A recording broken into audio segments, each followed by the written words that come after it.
I stood in my police uniform, the late afternoon sun warm on my shoulders.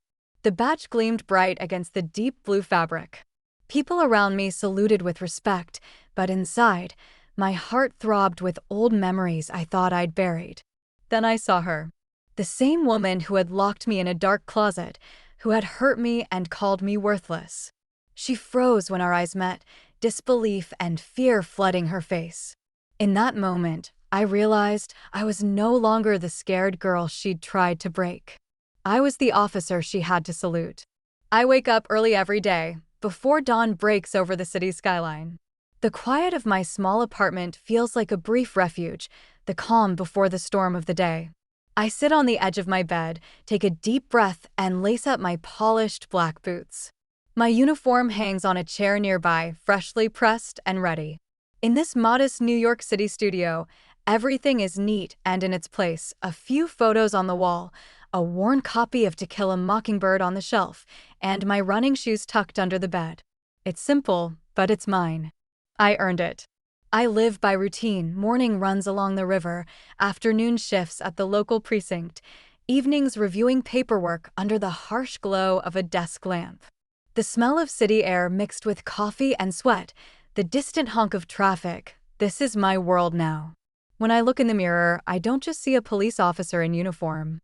I see a woman who survived, who refused to be broken by a painful past. I don't speak much at work, but I listen, watching faces and learning stories without a word. Outside, the city buzzes, street vendors calling out, children playing in parks, the hum of life all around. This is the world I protect now, a world that once seemed so far away when I was a scared kid locked away in silence. Every morning when I button my uniform, I remind myself, this is more than a job. It's a chance to stand tall and rewrite my story. I was just 8 years old when everything changed. My parents died in a car accident on a rainy night. I remember little, just the sound of rain hitting the windshield, the screech of tires, and then silence. After that, I was alone. There was no house left to go to, no savings, nothing but the clothes on my back and a small photo album my mom kept on the shelf. My father hadn't left any property or inheritance, so no one had any reason to fight over me. But my uncle, Michael, stepped in without hesitation. He was a kind man with soft eyes and a calm voice. When he said, "She's my brother's daughter, and she'll live with me now," I felt a spark of hope. His wife, Linda, was just as gentle. She would wake me up early, brush my hair, make me breakfast, and tell me stories before bed. For a few years, their love made me feel safe again. Then fate turned cruel.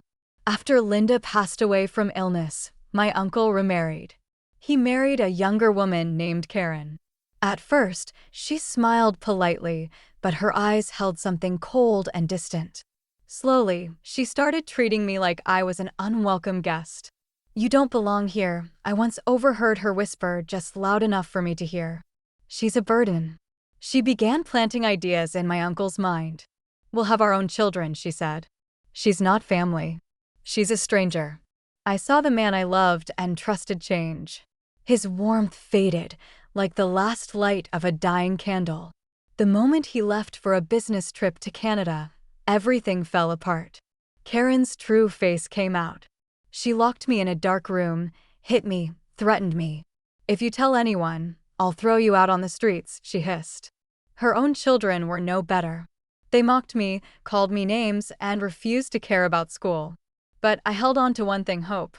The hope that one day I would be free, that I would prove my worth beyond their cruelty. It was the summer my uncle left for Canada that everything really fell apart.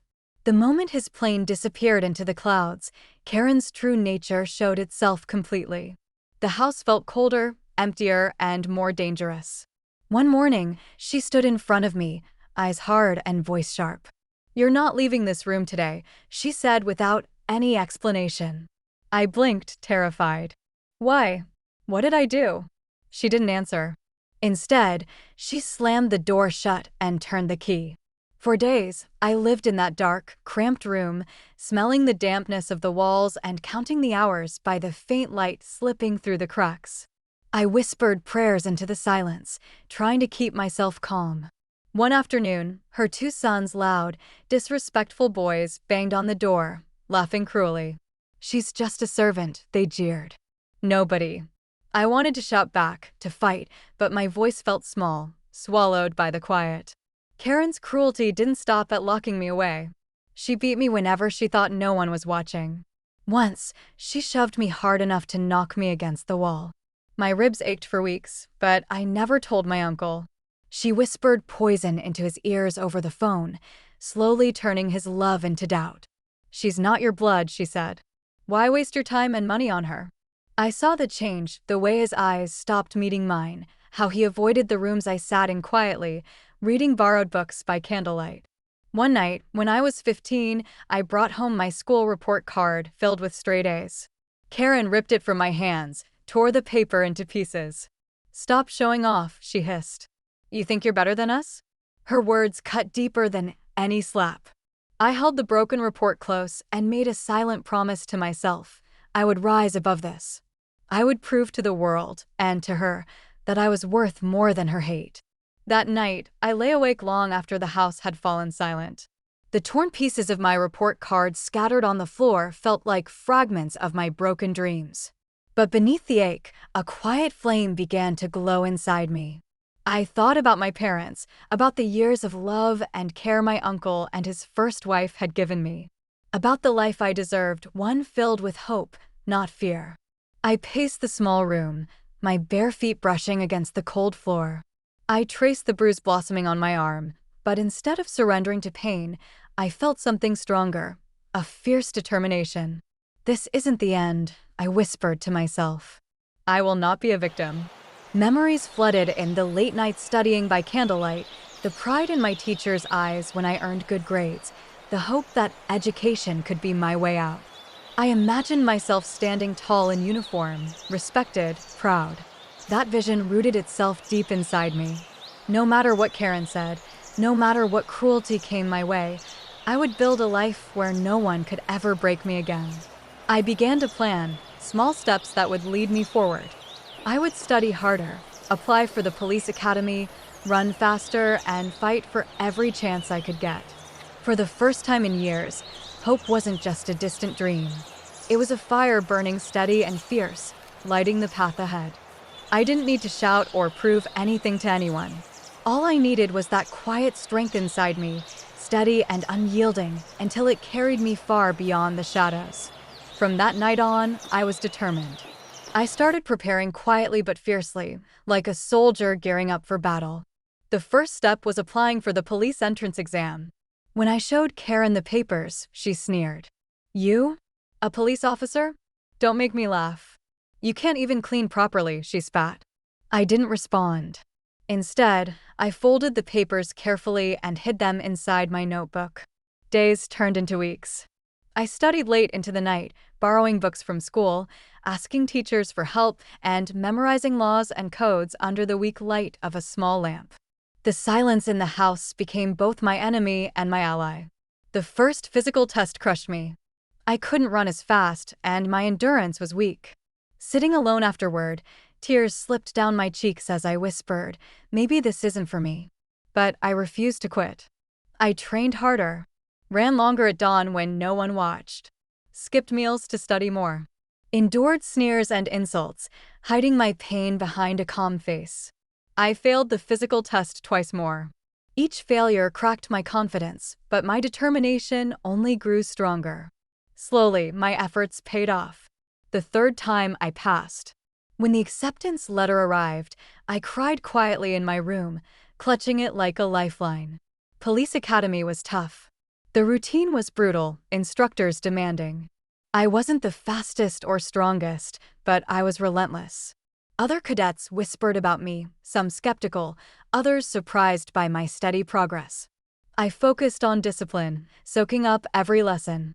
I woke early, ran drills, studied law, practiced marksmanship. Every small win fueled me. But setbacks came. Once, I was unfairly accused of breaking a rule I didn't know existed. A senior officer almost punished me, but I stayed calm, explained clearly, and earned his respect. I learned strength isn't just physical, it's patience, persistence, and courage to keep moving when the world seems against you. When I finally graduated, standing tall in crisp uniform with my badge shining, it wasn't just a dream fulfilled, it was a quiet victory over every insult, bruise, and lonely night. 3 years after graduating from the academy, I was assigned to a busy city checkpoint near the municipal building. The air buzzed with noise, honking cars, chatter from street vendors, and the occasional siren wailing in the distance. The afternoon sun beat down hard, warming my back. That day, a politician's convoy was expected, and the tension was thick. Officers moved quickly, managing barricades and keeping order. Then, through the crowd, I saw her. Karen. She pushed through a group of bystanders, voice sharp and impatient. I need to get through. My son works in that building. Officers glanced at each other uneasily. Ma'am, this area is restricted, one said, holding up his hand. I stepped forward. Let her through, I told the officer quietly. Heads turned. A hush fell over the crowd. Karen's eyes locked onto mine, her mouth opening and closing as if she struggled to find words. The woman who had locked me in a dark closet, who had hurt me and tried to erase me, was now standing before me, unable to hide her shock. I motioned for her to move aside, into the shade away from the sun. Please wait here, I said calmly. A young officer guided her away, her shoulders slumping. For the first time, I saw the weight of guilt and shame in her eyes. The crowd watched silently as officers saluted me, a quiet recognition of my rank and service.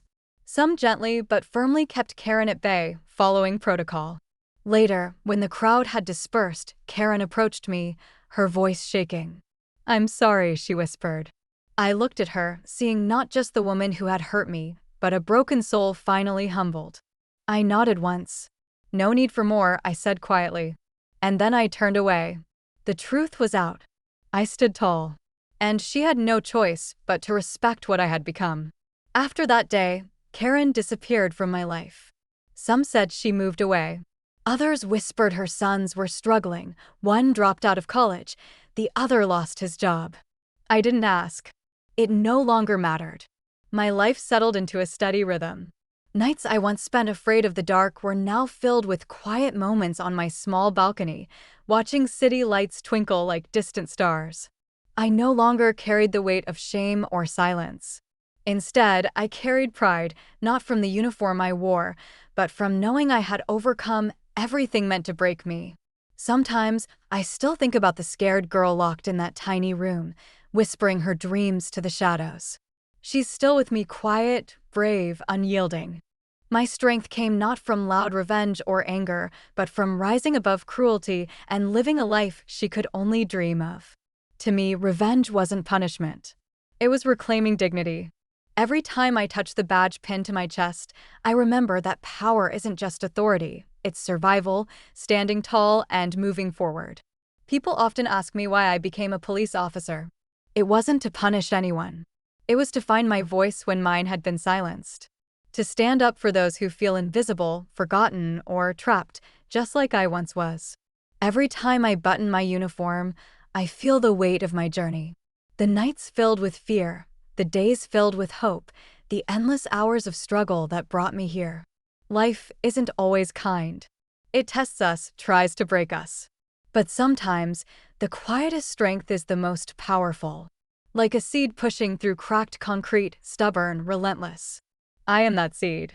Now, even those who tried to bury me have no choice but to see me bloom. Because strength isn't loud.